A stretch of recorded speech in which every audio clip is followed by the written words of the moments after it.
and 1017thetruth.com.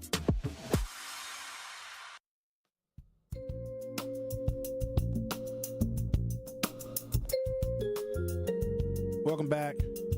I'm going to read the poem now. It is entitled Wisdom and Knowledge Become You. And it says, surely you are not antiquated.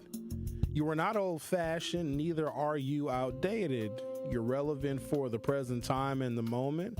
You're always substantial in your knowledge, your teaching and your wisdom, your explanation and your implementation. You are is so antiquated. Okay.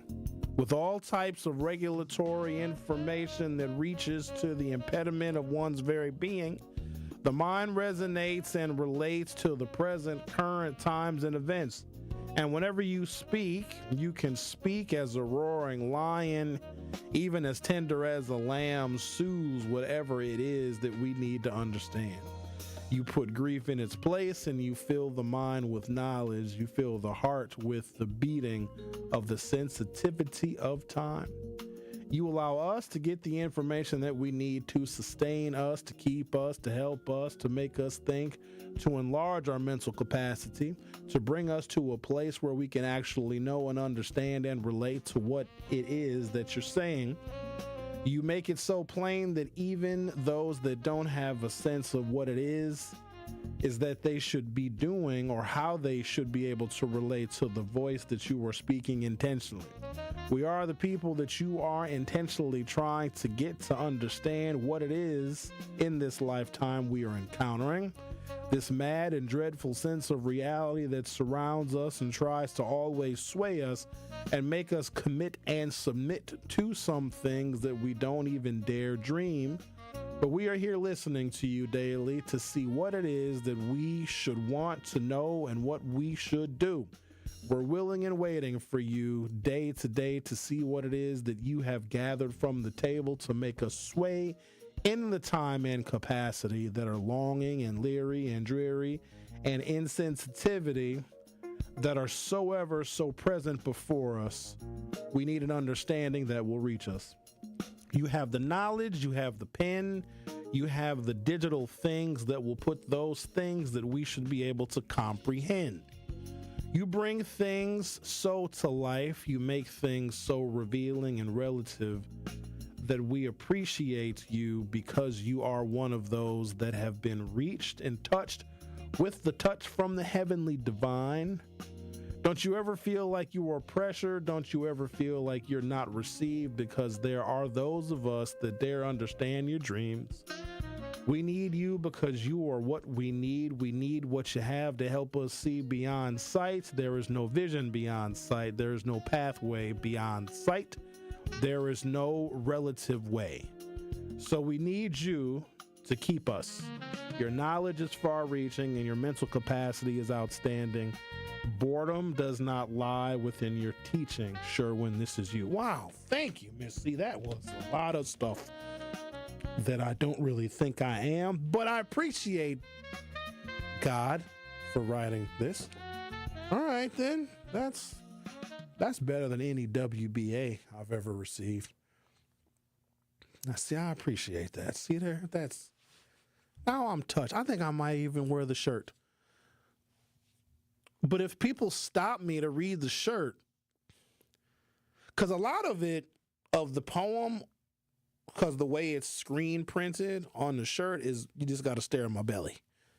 You know what I mean? You just got to stare at my midriff. I'm going to start working on this midriff here. I have this shirt that I haven't worn in a while, and I tried to put it on yesterday, and the buttons on that shirt were stressed. So I think I might need to.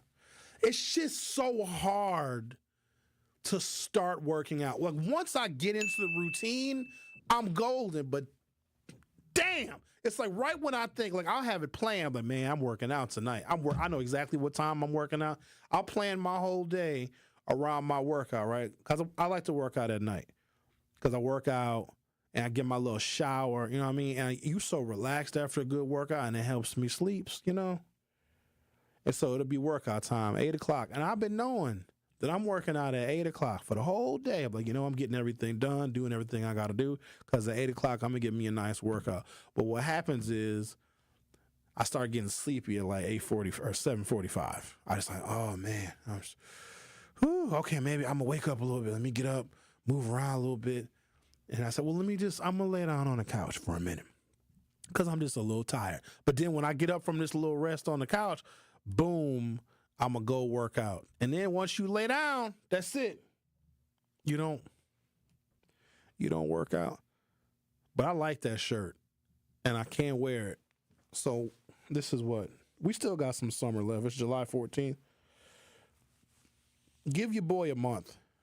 I'm going to try to be down a nice little 10 pounds. I went to the grocery store yesterday. I bought lots of healthy foods. I'm going to make my famous chickpea salad. I got me a good old watermelon from the Meejers. Benjamin was eating watermelon on air last week, and it just looked so good. So I got me a watermelon. I got me a big melon, too. I cut it up into pieces. Don't put salt on your watermelon. Don't do that. It's very disrespectful. God wanted watermelon to be salty. Make it salty. Watermelon is sweet and delicious. Don't put salt on that. Let's talk to Lana Banana. I bet you put salt on your watermelon, don't you? No, Good. That takes away the flavor. There you go. Exactly. I want it's natural. I want to get the natural juices and flavor. You know what I'm saying? I know what you're saying. Nutrition and everything. So good. I love natural juices. It does. I think Benjamin put lemon juice on his watermelon too. I think. I wouldn't doubt it. He probably dipped it in chocolate for all we know. Yeah, but how you holding up though? With all this that's going on. I'm okay. Doing this line of work, you hear about it's so much of it over the years. It's been so much. John committing suicide, Miss Rose dying, Tweezy getting murdered, a little boy getting abducted. It was a busy weekend, but again, it's Milwaukee. Milwaukee will do this to you every now and again. This city will break your heart every so often. Yeah, my brother's, dog passed away while we was on the phone, and, they was real close, had a beautiful relationship, just loyal, I love dogs, I do. Do you have a dog? And so we're going to, huh? Do you have a dog? I did, but she passed, and I can't do it again. I take the death so hard. No other one can replace my baby. I know that's right. Amen. Yes. But that was beautiful, Sherwin. The poem and the music in the background and everything, that was beautiful. Thank you. It was. And when Miss C called in and said that she was anointed by God, that makes the poem even more special. And, of course, I had to play a track from my Blue Mist album in the background because it was fitting. That was beautiful. Thank you. Yeah, you're welcome. Yeah, but that reminded me of, like I don't know if this pertains to the subject, but let me know, okay? I won't get offended. But this reminded me of when you were talking about when the slaves were here, brought here. The first thing that they were handed was the Bible. Was that the Holy Bible? Yeah, I don't think the slave Bible. I don't know if it was probably King James. Well, Sunday was the only day that we got off because they used the Bible to indoctrinate us into servitude that God loves and appreciates the good, obedient worker and slave. So that was a part of it, too. It wasn't just the stick and the whip and the rod. They also had to reinforce their dominance and superiority over words in the good book. Yes, and I was reading I wasn't reading it, but it's a Bible, the Chiwahido. It's an Ethiopian Bible that has 88 books. And the Holy Bible, to my understanding, has 66 books, so 22 books were eliminated. And that makes me think of, the Bible when the master handed it to the slaves in order to govern the way they conduct themselves, to submit and obey. In the Bible, in that Holy Bible, whatever, it says no homosexuality, but then when the men got off the boat, then the master was raping in front of everybody. So it's like, they was all confused, and we don't know who we are, where we came from. But, it was parts of the Tuahi, though, that was saying that they were eliminated because it wakes us up and to know that we are powerful, we are the chosen ones, and we need to, get it together and just forget all that whitewash, stuff, because from my understanding, Julius Caesar made Jesus white, right? All right. Hello? Yes, I'm here. So am I on topic? No, but that's all right. So I do know this. The Ethiopians were Christians before the Europeans, and Ethiopia, if I'm not mistaken, the only country in Africa, one of the only ones that was never colonized. They were starved, but they weren't colonized. I know this. On the western coast of Africa, where we are descended, there was no Christianity. And I just try and tell black folks that, but they get very upset that Christianity is an extension of slavery.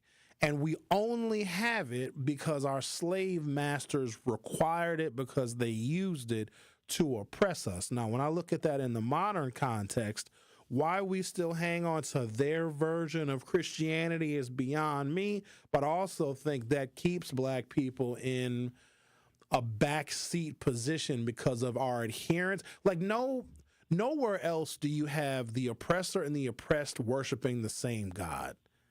That's a very unusual situation that we find ourselves in still to this day, but I'm not going to have that argument with y'all because I'll lose it.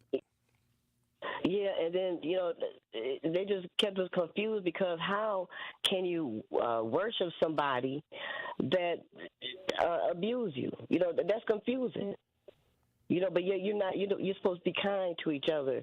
And and the KKK, they burn the cross, but that's supposed to be the symbol of holiness, of godliness. You know what I'm saying? And then some people still hold on to the cross.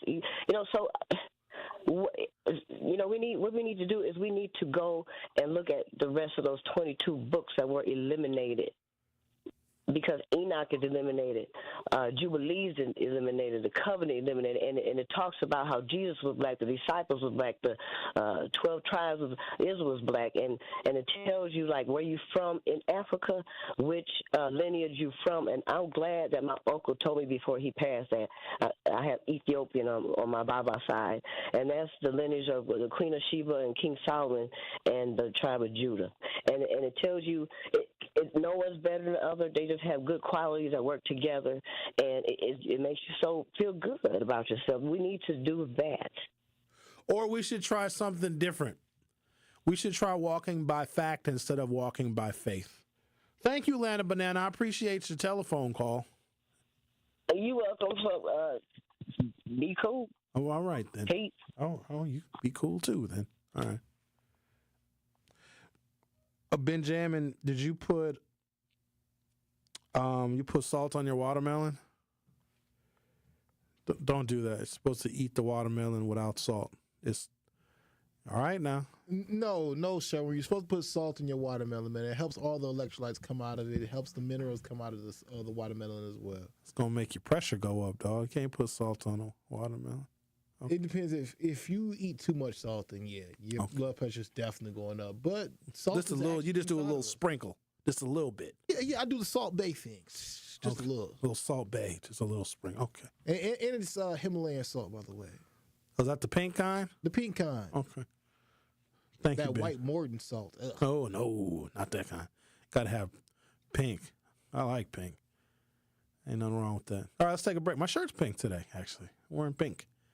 The Truth with Sherwin Hughes on 101.7 FM. Make sure you find us on YouTube and Spotify. How do they download the podcast? Like, where do they go? Spotify? Just go to Spotify. And if you can't listen to a show during the day because your boss is a jerk, you can go to Spotify and download it and listen at home. Play this show at your dinner table with your children around. Play this show for your spouse and they'll love you more. If you play this show while you're getting ready in the morning, you're going to have a good day. Turn on The Truth with Sherwin Hughes before you're about to get busy with your significant other, and it'll be even better. Boing, boing, boing. The Truth with Sherwin Hughes will be right back. The Truth with Sherwin Hughes returns after this on 1017 The Truth, The Truth app, and 1017thetruth.com. Truth Nation, you already know I got to put you on the latest hookup at Nick Avani's, and this one is big. All month long.